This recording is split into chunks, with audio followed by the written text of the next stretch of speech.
ಎಲ್ಲರಿಗೂ ನಮಸ್ಕಾರ. Welcome to Soundu cooking. ಇವತ್ತು ನಾನು ಮಿರ್ಚಿ ಬೋಂಡ ಹೇಗೆ ಮಾಡೋದು ಅಂತ ತೋರಿಸ್ತಿದ್ದೀನಿ. ಅದಕ್ಕೆ ಬೇಕಾಗಿರೋ ಸಾಮಗ್ರಿಗಳು: ಮೆಣಸಿನ್ಕಾಯಿ, ಜಾಸ್ತಿ ಖಾರ ಇಲ್ಲ, ಕಡಿಮೆ ಖಾರ ತೊಗೋಬೇಕು. ಆಮೇಲೆ ಅಜ್ವಾನ್ ಅಂದರೆ ಓಂಕಾಳು, ಕಡಲೆ ಹಿಟ್ಟು, ಆಮೇಲೆ ಸ್ವಲ್ಪ ಅಕ್ಕಿ ಹಿಟ್ಟು, ರುಚಿಗೆ ತಕ್ಕಷ್ಟು ಉಪ್ಪು. ನಾವು ಇದಕ್ಕೆ ಓಂಕಾಳು ಮತ್ತು ಅಕ್ಕಿ ಹಿಟ್ಟು, ಉಪ್ಪು ಎಲ್ಲ ಹಾಕಿಬಿಟ್ಟು ಸ್ವಲ್ಪ ಮಿಕ್ಸ್ ಮಾಡೋಣ. ಮತ್ತು ಸೋಡಾ ಹಾಕಬೇಕು, ಮತ್ತು ಸ್ವಲ್ಪ ಸೋಡಾ ಅದನ್ನು ಕೂಡ ಆ್ಯಡ್ ಮಾಡಬೇಕು. ಕಡಲೆ ಹಿಟ್ಟು ತೊಗೊಂಡಿದ್ದೀನಿ ನಾನು, ಇದಕ್ಕೆ ಅಕ್ಕಿ ಹಿಟ್ಟು ಮಿಕ್ಸ್ ಮಾಡೋಣ. ಆಮೇಲೆ ಓಂಕಾಳು ಹಾಕ್ತೀನಿ. ಓಂಕಾಳು ಅಂದರೆ ಅಜ್ವಾನ್ ಅಂತಲೂ ಅಂತಾರೆ.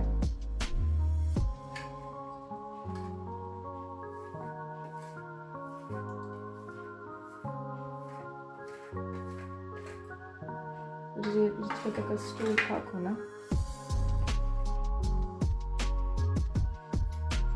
ಸ್ವಲ್ಪ ಅಡಿಗೆ ಸೋಡಾ ಸ್ವಲ್ಪ ಹಾಕೋ, ಜಾಸ್ತಿ ಅಲ್ಲ.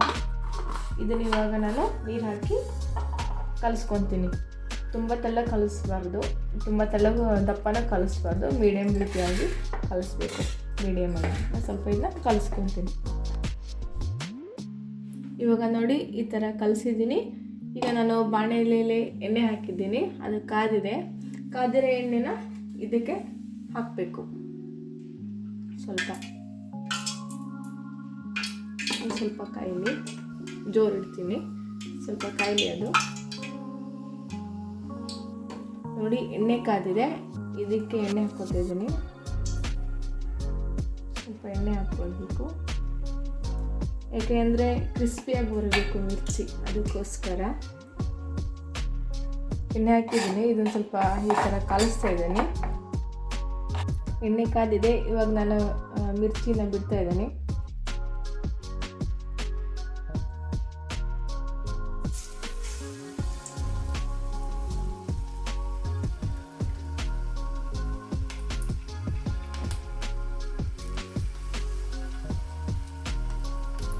ನೋಡೋಣ ಮಿರ್ಚಿ ಹೇಗಾಗಿದೆ ಅಂತ. ಕರೆದ ಮೇಲೆ ಟೇಸ್ಟ್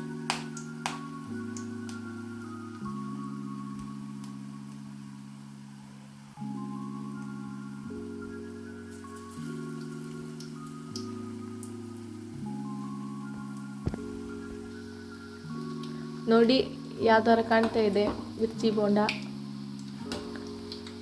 ಇನ್ನು ಸ್ವಲ್ಪ ಕರಿಬೇಕು ಇದನ್ನು. ನೋಡಿ, ಈ ಥರ ಆಗಿದೆ ಮಿರ್ಚಿ.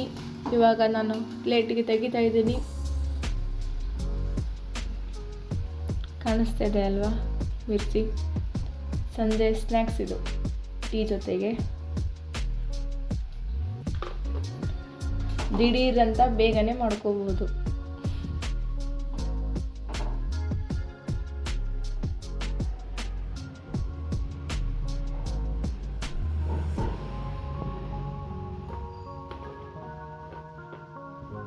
ದಿಢೀರಾಗಿ ತಯಾರಾಗಿರುವ ಕ್ರಿಸ್ಪಿಯಾಗಿರುವ ಮಿರ್ಚಿ ಬೋಂಡ.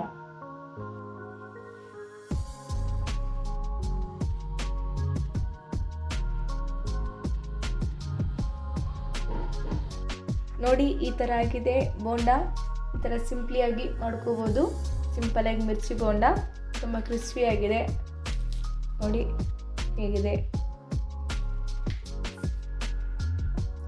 ಇದೇ ಥರ ಸಿಂಪಲಾಗಿ ಮಾಡುವ ಐಟಮ್ಸ್ ನಾನು ಹೇಳಿಕೊಡ್ತೀನಿ. ಇದು 5 ನಿಮಿಷದಲ್ಲಿ ಮಾಡೋ ಕೆಲಸ. ಇದು ಕ್ರಿಸ್ಪಿಯಾಗಿದೆ ಮಿರ್ಚಿ, ತುಂಬ ಚೆನ್ನಾಗಿದೆ. ನೀವು ಮಾಡ್ಕೊಳ್ಳಿ, ತಿನ್ಕೊಳ್ಳಿ. Thank you. ಮತ್ತು ನನ್ನ ಚಾನಲ್ಗೆ ಸಪೋರ್ಟ್ ಮಾಡಿ, ಶೇರ್ ಮಾಡಿ, ಸಬ್ಸ್ಕ್ರೈಬ್ ಮಾಡಿ ಆ್ಯಂಡ್ ಕಮೆಂಟ್ ಮಾಡಿ, ಲೈಕ್ ಮಾಡಿ. Thank you.